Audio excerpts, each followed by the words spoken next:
고객과의 상담에서 처음 나를 소개하는 건 얼마나 중요할까요? 고객과의 처음 상담은요, 어떻게 보면 나를 알리는 가장 첫 번째 스피치라는 걸 기억하시면 좋을 것 같습니다. 왜냐하면 고객과 상담에서 그 첫 상담을 어떻게 했는지에 따라서 결과가 많이 달라지기 때문이죠. 그러다 보니 결코 쉽다라고만은 할 수 없어요. 첫 이미지가 모든 걸 좌우하기 때문입니다. 그럼 나를 알리는 첫 소개 어떻게 하고 있는지 한번 알아볼게요. 대부분 그런데 자기 소개를 너무 쉽게 생각합니다.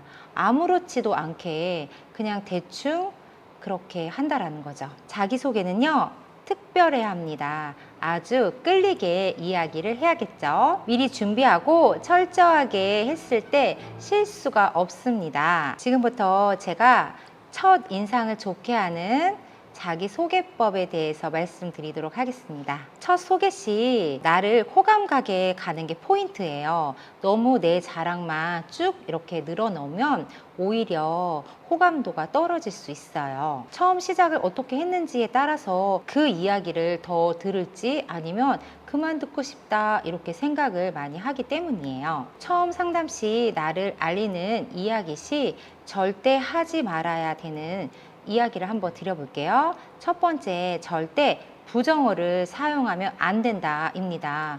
우리가 나도 모르게 부정어를 이렇게 써요. 그런데 자꾸 부정어를 써 버릇하면 내가 고객과 이야기를 할 때 내가 어떤 것을 제안했을 때 역시 NO라는 답변을 받기 쉬워요.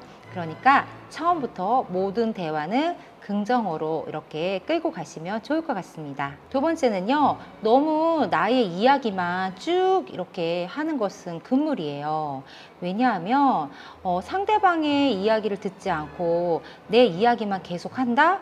그럼 상대방은 어떻게 느껴지냐면요. 저 사람은 너무 배려심도 없다. 어떻게 자기 이야기만 저렇게 하지?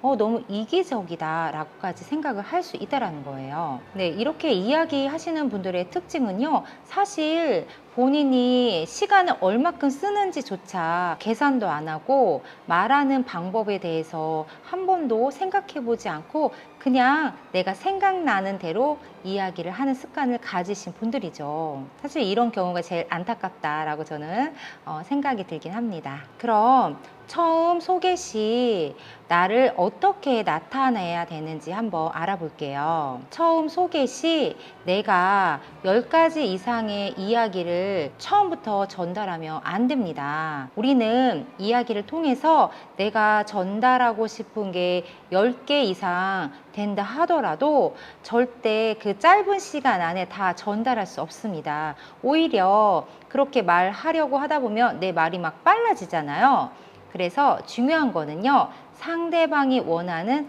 단 하나의 키워드를 찾는 걸 저는 추천드릴게요. 상대방이 가장 관심 갖는 그 공감 포인트를 찾는 겁니다. 그럼 공통 주제가 생기고 함께 대화를 나눴을 때 더 나의 마음을 알아준다, 나의 마음을 읽어준다라는 그런 감정을 느낄 수 있습니다. 두 번째는요, 우리가 말보다도 더 중요한 거 사실 제스처라는 거 혹시 알고 계시나요? 우리가 말할 때 내 말에 습관도 있듯이 나의 제스처에도 습관이 있습니다. 내가 어떠한 이야기를 하는데 손동작이 너무 굉장히 활발하다. 그러면 어때요? 내 말과 동작이 잘 어울리지 않죠. 그러니까 내 말과 함께 나의 제스처도 같이 그림을 그려준다라고 생각하시면 훨씬 더 이야기가 아주 즐겁게 흘러가겠죠. 그럼 마지막으로 정리해 볼게요. 나를 소개하는 첫 인사에서 가장 중요한 거 긍정어를 쓰시고 그리고 말과 함께 자연스러운 제스처를 통해서 훨씬 더 호감도 높이는 그런 첫 소개를 해보시길 바랄게요. 감사합니다.